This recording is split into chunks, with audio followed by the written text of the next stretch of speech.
মার্কিন সাম্রাজ্যের চরম পরাজয় নাকি সম্মান বাঁচানোর শেষ চাল? অপারেশন এপিক ফিউরির হুঙ্কার দিয়েও ইরান রণক্ষেত্রে মুখ থুবড়ে পড়ল সুপার পাওয়ার আমেরিকা।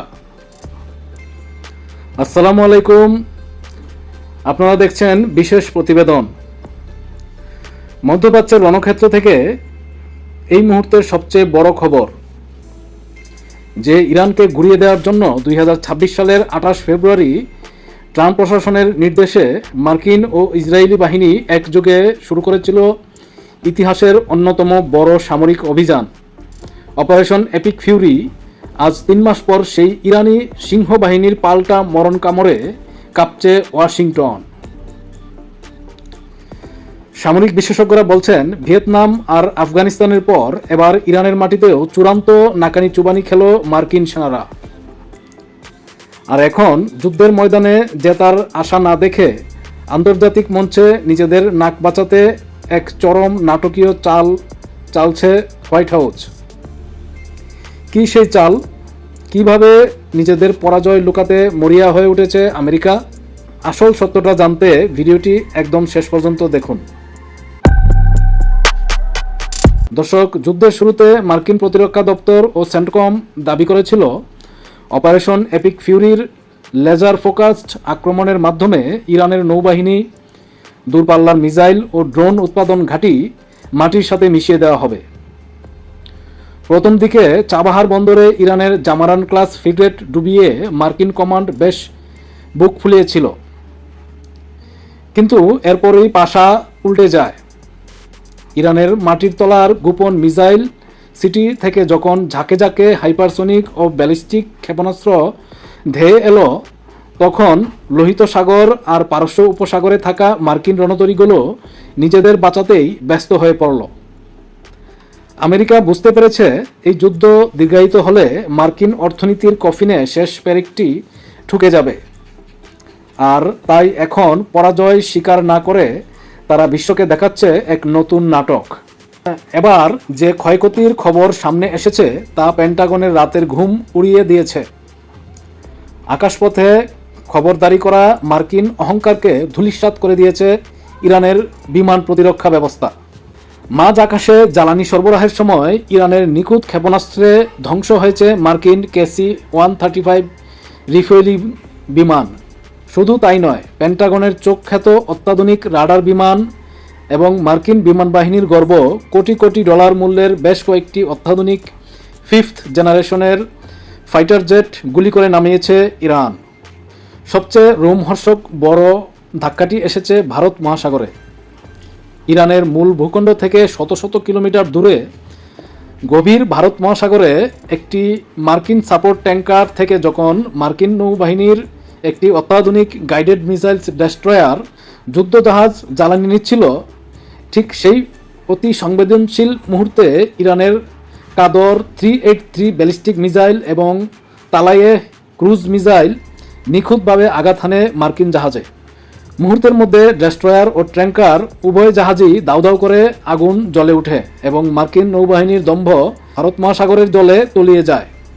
আঘাত শুধু সাগরে বা আকাশে সীমাবদ্ধ ছিল না, এবার ইরানের মূল ক্ষেপণাস্ত্রের আঘাতে থরথর করে ক্ষেপে ওঠে খুদ ইসরায়েল। সেই সাথে ইরান ও তার মিত্র প্রতিরোধ যোদ্ধারা একযোগে মধ্যপ্রাচ্যের মার্কিন অবস্থানগুলোকে লক্ষ্য করে নজিরবিহীন ক্ষেপণাস্ত্র ও ড্রোন বৃষ্টি ঘটিয়েছে। বিশেষ করে সৌদি আরব, কাতার, কুয়েত এবং জর্ডানে অবস্থিত আমেরিকার যত বড় বড় সামরিক ঘাঁটি ও বিমান ঘাঁটি রয়েছে, সেগুলোতে ইতিহাসের সবচেয়ে ভয়াবহ হামলা চালিয়েছে তেহরান। ইরাক ও সিরিয়ার মার্কিন ঘাঁটির পাশাপাশি আরব বিশ্বের এই প্রধান মার্কিন ঘাঁটিগুলোর রানওয়ে ধ্বংস, এয়ার ডিফেন্স সিস্টেম অকেজো এবং কমান্ড সেন্টার গুড়িয়ে যাওয়ার কারণে মধ্যপ্রাচ্যে মার্কিন সামরিক অবকাঠামো এখন সম্পূর্ণ ভেঙে পড়ার মুখে। হ্যাঁ দর্শক, ঠিক যেমনটা তারা করেছিল ভিয়েতনামে, ঠিক যেমনটা করেছিল আফগানিস্তানে, আজ মে মাসের শেষে এসে আমেরিকা হন্যে হয়ে খুঁজছে একটি সম্মানজনক এক্সিট রুট বা মানরক্ষার উপায়। একের পর এক রাডার বিমান, ফাইটার জেট আর ভারত মহাসাগরে ডেস্ট্রয়ার ধ্বংস হওয়ার পর মে মাসের শুরুতে হঠাৎ করেই মার্কিন প্রশাসন ঘোষণা করল যে অপারেশন এপিক ফিউরির উদ্দেশ্য সফল হয়েছে এবং তারা সামরিক অভিযান স্থগিত করছেন। মুখে বলছে তারা মিশন সফল করেছে, কিন্তু ভেতরের খবর হলো নিজেদের আকাশ ও নৌবাহিনী এই যুদ্ধে নজিরবিহীন ক্ষয়ক্ষতি সামাল দেওয়ার আর কোনো ক্ষমতা ছিল না তাদের। এই মুহূর্তে কূটনীতির টেবিলে ইরানকে তোষামোদ করছে আমেরিকা। একটি ৬০ দিনের সমঝোতা স্মারক MOU স্বাক্ষর করার জন্য ছটফট করছে ট্রাম্প প্রশাসন।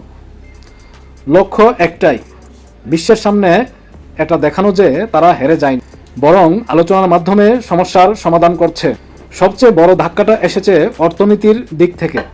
ইরান যখনই বিশ্ব বাণিজ্যের লাইফলাইন হরমুজ প্রণালী অবরুদ্ধ করে দিল, অমনি আমেরিকার বাজারে তেলের দামে আগুন লেগে গেল। হাজার হাজার জাহাজ পারস্য উপসাগরে আটকে রয়েছে। মার্কিন মিডিয়া এখন চিৎকার করে বলছে তারা নাকি আন্তর্জাতিক বাণিজ্যের সুরক্ষার জন্য ইরানের সাথে সমঝোতা করছে। কিন্তু আসল সত্যটা কি? আসল সত্যি হলো ইরানের অর্থনৈতিক অবরোধের সামনে কার্যত আত্মসমর্পণ করতে বাধ্য হচ্ছে পরাশক্তি আমেরিকা। ইতিহাস সাক্ষী আছে, আমেরিকা যখনই কোনো যুদ্ধে হেরে যায় তারা সরাসরি পরাজয় স্বীকার করে না। তারা কৌশলগত প্রত্যাহার বা শান্তি চুক্তির মতো বড় বড় শব্দের আড়ালে নিজেদের মুখ ঢাকার চেষ্টা করে। ইরানের মাটিতেও এখন ঠিক সেই নাটকের মঞ্চস্থ হচ্ছে। দর্শক, আপনার কি মনে হয় আমেরিকার এই অপারেশন এপিক ফিউরি কি শেষ পর্যন্ত একটি এপিক ফেলিউর বা মহা ব্যর্থতায় রূপ নিল? আপনার মূল্যবান মতামত নিচে কমেন্ট করে জানান। ভিডিওটি ভালো লাগলে অবশ্যই একটি লাইক দিন এবং বন্ধুদের সাথে শেয়ার করুন। আর হ্যাঁ, মধ্যপ্রাচ্য যুদ্ধের প্রতি মুহূর্তের ব্রেকিং নিউজ সবার আগে পেতে আমাদের চ্যানেলটি এখনই সাবস্ক্রাইব করে বেল আইকনটি ক্লিক করে রাখুন। ধন্যবাদ, দেখা হচ্ছে পরের ভিডিওতে।